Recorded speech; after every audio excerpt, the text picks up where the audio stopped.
Now, I've been saying this for 10 years, and I'm going to keep saying it. You should withhold your benefit from a man that you first meet for 90 days. Many women say to me, but Steve, if I do that, I'll never find a man. I believe I have another challenger here. So please welcome Shalise. So Shalise, what's your question? So actually, about the time that your book came out, I was seriously dating someone. I was still a virgin. I was planning on waiting till marriage. He wasn't a virgin, but he was also religious, so he was like, okay, let's do this together. And then he came to me and he said, I've cheated on you with 2 separate women.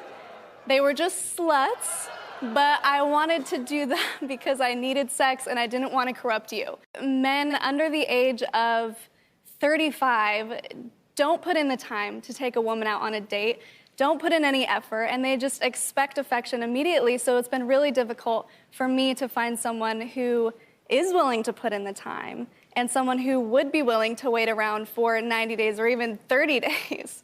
So, right? If you say, in order to have me, this is the behavior you have to exhibit towards me, I promise you if he wants you, that's what he's gonna do. Now look, every person has slept with a person and then later on found out some information that had they known the information, they would not have slept with them. So if I create a way for you to find out the information you need before you give yourself to them, why would you not do that? You got the goods. You're the possessor of it.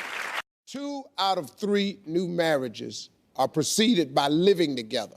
But according to a recent study, couples who live together before marriage are 50% more likely to get divorced. Wow. Wow. Is it smart to live together before marriage? No, you shouldn't no. I was with someone for a long time and living with them and thinking that it would grow into something that we're going to finally get married, and it didn't happen. After 6 years of being with someone, we were gonna be engaged, but it never happened. There, so I'm waiting when I should have just let his butt go, because my husband was waiting somewhere around there. You know? Listen. Right. Because you're sitting there waiting for someone who is not ready. After 2 years, I think that should be it. But I think the mistake you made, you didn't have a date set. I had a lot of dates set. In your mind. Right. I had a year. No, I said it to him. I want, after a year and a half, I want to be engaged. I want to get married. Don't do it. And when you are cohabitating with somebody, you are essentially playing the role of a wife for free. Like, why should he have an effort to make you his wife when you cooking, when you cleaning, when you dropping it like it's hot whenever he want it hot? See? Yes, why get married? You know, I agree. I lived with a person before I married him before. That was a mistake. I didn't live with Marjorie before. I would recommend not living together from what I've learned. Now, even though I've lived together, I won't let my daughters. Oh, and they have come in the house with these wonderful ideas. 2 of my daughters are married, 1 of them's engaged. But you're not getting this milk free without purchasing the cow. You see that, lady? That's old. You're not getting it. Now, it can work for people. I just wouldn't let my daughters do it because I put the onus, the burden of proof on the guy who came and asked me for my daughter's hand. Because all of them have asked me. And I done gave away 3 girls. Let me tell you the saying that I've taught all of my daughters. You have to let a man see what he can get, but you have to make him imagine what he can have. Oh, that's good. I need a pen. I need to write that down.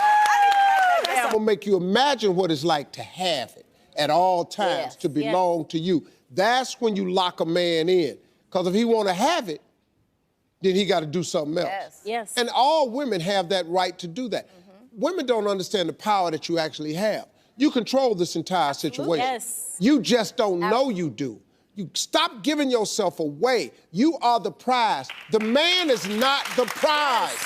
He's not. You think easy accessibility to casual sex has anything to do with the decline in marriage rate amongst younger people? I do think that as casual as relationships are becoming, because you can just Tinder someone and say, I'm down the street, yeah, I'll meet you out. There is no, like, gravitas to having and wooing a partner anymore. In order to get easy access to sex, we got to get it from somebody. Yes, So now, if you easy and accessible, that's it. So your standards have been lowered as a whole. But the reason women's standards have been lowered is because men have deceived you. You have been deceived and you have been put, we done head faked you to death to where now you've lowered yourself just so you can say you with somebody. Because like he said, you used to have to get some flowers and go, and women still would love to have that. But now that's not a requirement. It's swiping right, swiping left. It's you have no contact. You standing there texting each other. Until the standards are put back in place, we gonna keep stepping over your little 2-foot-high fence. Because if that's all the gate you got guarding your yard, we gonna step over the 2-foot fence and we gonna play in your grass. You know what? And when we get through, we gonna step over the delayed gratification back let me, just a little bit. Let me give some.